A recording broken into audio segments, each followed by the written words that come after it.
Greetings, everyone. I am Pete Pardo from Sea of Tranquility. Welcome to pick number 22 of my 31 favorite concept albums of all time. We're counting down each and every day here this month in December of 2025, finishing up the year with our favorite concept albums. Asked by many, we're delivering it.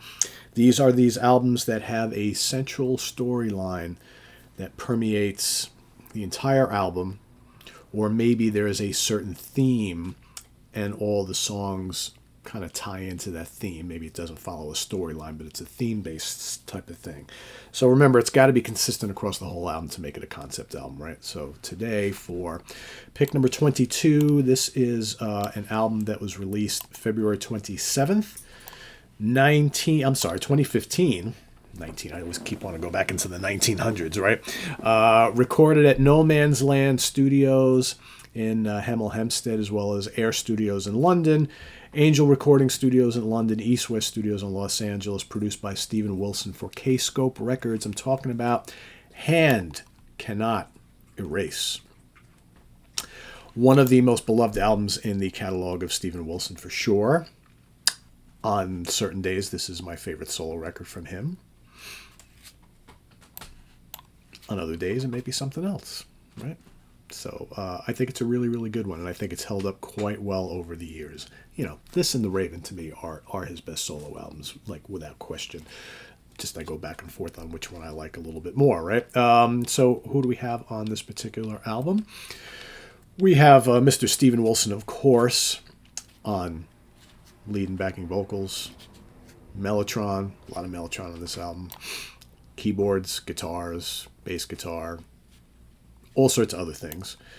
Guthrie Govan playing lead guitar on this album. Nick Beggs on bass guitar, Chapman Stick. Adam Holzman on piano, organ, and keyboards. Right? Moog synthesizer, Wurlitzer, all that sort of thing. And the great Marco Miniman. Marco Miniman, one of the great drummers of today, plays drums on the good chunk of the album. You got some guests on here. You got Chad Wackerman, guests on drums on one track. You got David Gregory on guitars.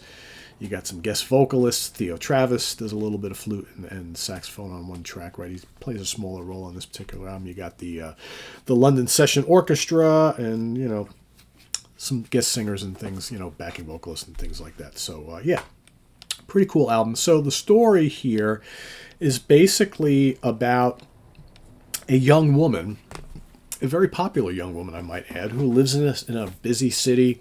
She's got a very, kind of eventful life and lots of friends and great job and all that sort of thing. And then one day she goes missing. And for like 3 years, nobody seems to notice that this very popular, very active young woman, seemingly loved by many, just disappears and no one blinks an eye, right? Just goes to show you how big the world is, right? And it turns out that she has passed away, and like it takes forever for anybody to really notice this very popular person is no longer with us. So it's the whole story of her life leading up to this and kind of what happens afterwards. Very, very interesting storyline. And we've got 11 tracks on here. Some smaller pieces as well as some larger, more epic tracks. I really like the opening First Regret instrumental, which leads into 3 Years Older, which I think is really terrific. Some good kind of symphonic prog stuff going on there. There's lots of like pop throughout this album too. There's little bits of psychedelia. You know, there's kind of like this psychedelic pop thing that Stephen Wilson loves so much. Less of kind of like the space rock of the old Porcupine Tree days, and not, you know, and there are some kind of heavy moments on here, but it's not like big and rocking like some of the more rockin' Porcupine Tree albums. This is very nuanced art rock album, like I said, with lots of pop sensibility and other elements too as well. But it's a really, really good prog album. Title track Hand Cannot Erase is amazing. Really, really good. It's one of the shorter pieces on here. It's just about 4 minutes long, but so good. What a great chorus. Great vocals from Stephen on this album, I might add. Other strong tracks on here. Routine is really nice. Like that kind of like atmospheric vibe to that song, and then the little bits of heaviness that comes into play later in the track. You got Home Invasion, which is absolutely terrific. Another one. You got the really cool instrumental Regret Number 9. There are a couple instrumental tracks on this album. For a lot of people, the big epic Ancestral is like one of the highlights. It's just under 14 minutes long. That's really cool. Great guitar work all throughout this album, both from Steven and certainly from Guthrie Govan on lead guitar. One of the great guitar players going today.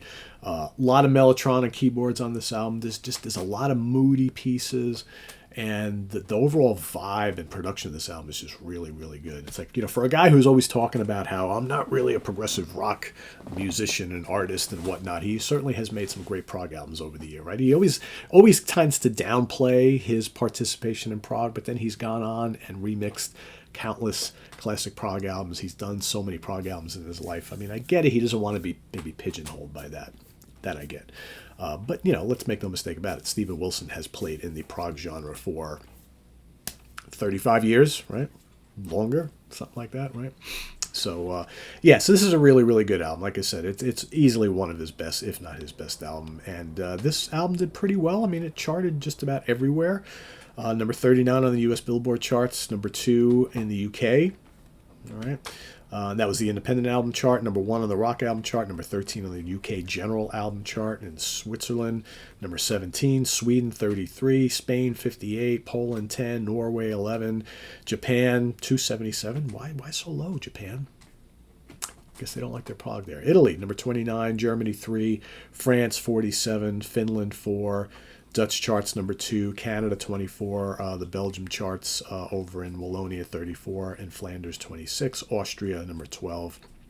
So did pretty good. I don't know if they actually released anything as a single on this album. I'm not quite sure, but it's a good one. It's a good one, folks, and a great sounding album. Very enjoyable.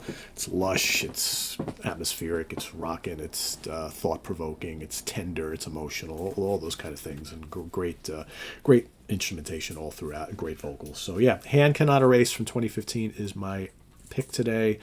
For concept album, pick number 22. Let us know what you think of this concept record by Steven Wilson down in the comments below, as well as your pick for today.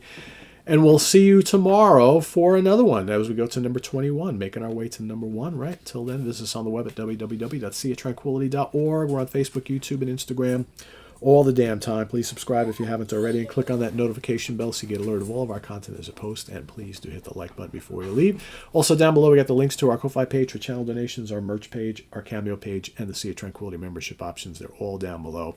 Thanks in advance for all your support, folks. It's greatly appreciated. And we'll see you soon here with more stuff. Don't forget, if you missed it, last night on In the Prog Seat, we talked about our favorite prog albums of 2025. For those of you who are watching this episode, love prog, love Steven Wilson.